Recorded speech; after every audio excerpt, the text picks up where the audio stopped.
Hi everyone, in front of me I've got TCL Tab 10s and let me share with you how to set camera timer on this device. So first of all, let's open your camera app, and since we are in the standard photo mode, which is called auto here, just take a look at this option bar on the left. And the second option, the second icon from the top is the timer, so let's tap.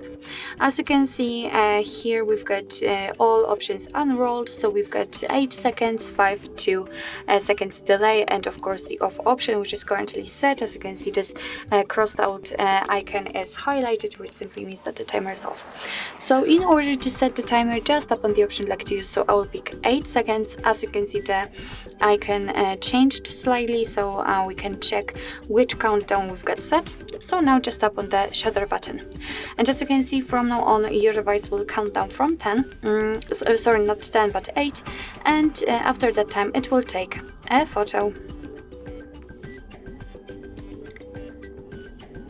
Okay, so as you can see here in the preview, we've got the photo, and the same situation will be with all other options. Of course, the countdown will be different. So the 5 or 2 seconds countdown, of course, you can turn it off just by tapping on this icon at the very top, and your device will take photos right after touching the shutter button. So actually this is it. This is how to set a camera timer in your TCL Tab 10s. Thank you so much for watching. I hope that this video was helpful, and if it was, please hit the subscribe button and leave the thumbs up.